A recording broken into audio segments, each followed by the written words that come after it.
Our final wrestler for our virtual banquet is sophomore Michael Frye, who wrestled 106 pounds this past year. Coming into this season, Michael definitely had a lot of expectations. I think there was a lot of anticipation going into this year. After the season that Michael had as a freshman, I think he took a lot of people by surprise last year as a freshman. Now maybe people were kind of watching him or thought he was going to do much, and a lot of that because maybe he wasn't a OAC state placer in junior high. But he definitely made a lot of heads turn as a freshman, especially when he placed at the incredibly tough MIT tournament. And when he was one match away from placing at districts and took, a state qualifier to the limit and only lost by 1 point. So I think a lot of people kind of opened their eyes to Michael. Um, and then in the summer, he had a fantastic summer until he got hurt. He had qualified for the freestyle state tournament and was probably going to be a lock to join the national team. Unfortunately, he sustained a foot injury, but he did compete in other nationally, recognized tournaments throughout the summer to hone in his skills. So he definitely came in ready, and he was projected early on to be one of the top guys in the state.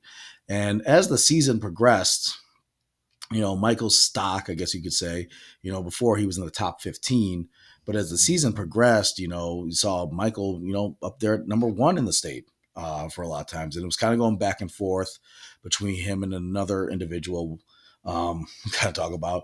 But, for most of the season, Michael was the consensus one of the top wrestlers in the state at 106 pounds, and for good reason. He had a very dominant season. I think he had maybe one tournament where you can kind of say he needed to reset himself, but on the year, Michael had 39 wins, which put him in the 30 win club, and he was obviously just one short of hitting 40, which would have been a huge step. We've only had a few wrestlers in history ever get that many wins in a season. He had 24 pins, one tech fall. He was tied with the team lead for that. Two major decisions, nine decisions, which was the team leader, 64 takedowns, also team leader, and 34 total near falls, also team leader. He had six reversals and 16 escapes.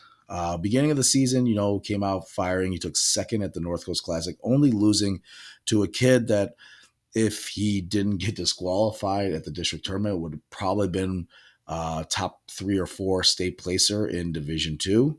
Uh, Good chance of that. So that's the only one that defeated him there. He took first at the Rebel Invitational, first at the Columbia Invitational, Jacob Wasco Memorial. He did go to the Wadsworth Grizzly Invitational instead of some of the others. He was invited to that tournament and he finished seventh there. And that was a tournament where he kind of, had a little setback. That and MIT, but he definitely wrestled a much tougher competition than he's seen before. And I think the fact that he had a little bit of trouble at MIT and a little bit of trouble at Wadsworth helped prepare him, for when he was going to get to districts and state. Because, some of the competition he was seeing before that really wasn't giving him much of, work or look. So I think even though he did not place at MIT this year and he only took seventh at Wadsworth, I think a lot of that, seeing that tough competition really helped prepare him for his state run.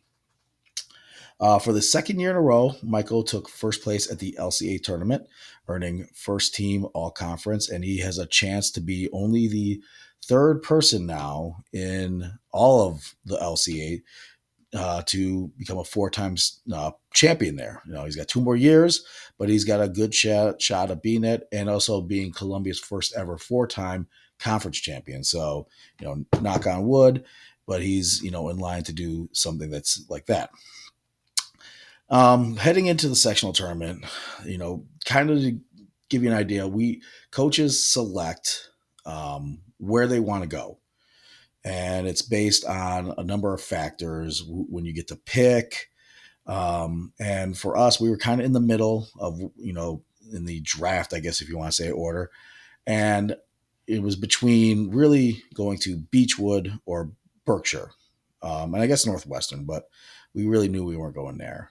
And for me, I always look at it as what's the best option for our team, what's going to get us the most kids out, as well as looking how is this going to help our individual kids as well, some of our individuals. Looking at what was presented to us, I knew Beechwood was our best chance to get more kids out, but I also knew that one team was definitely going to go there over others, and that was Trinity.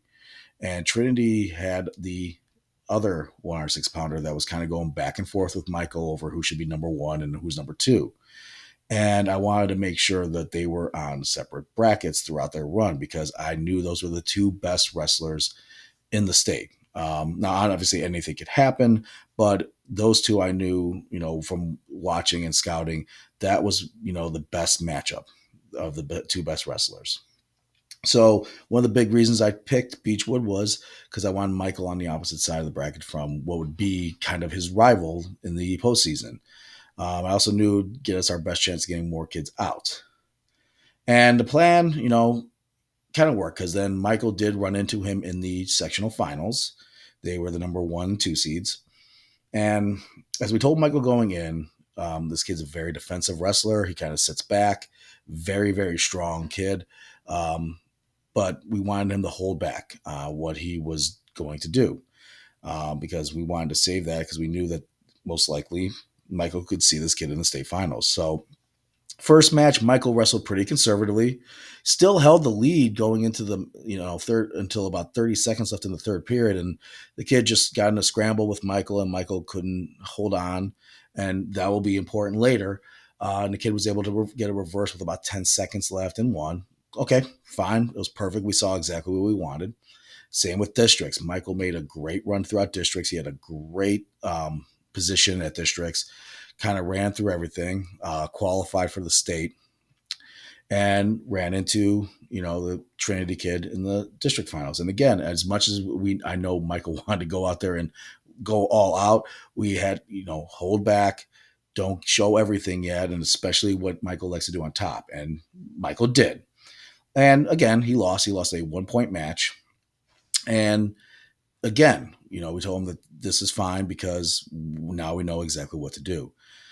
Going into the state tournament, boy, oh boy, was that a ride and a half. My first match, Michael handled no problem. And then every single match after that was a 1-point match. Now, I have a heart condition as it is, or I have high blood pressure. That weekend did not help things out, especially his quarterfinal match in which Michael was actually down 5-0 in the first period to a very, very good wrestler from Edison. But Michael never gives up, and he is such a fantastic wrestler that he can claw his way back from almost any type of situation. And Michael just worked his way back through the match and eventually picked up the victory. Came back from 5-0, which 5-0 in a regular match is tough to come back from, but in a state quarterfinal match against one of the top wrestlers in the state, that's really hard to do. And Michael was able to do it. And I think from that point on, we knew this was kind of destiny when he came back from that.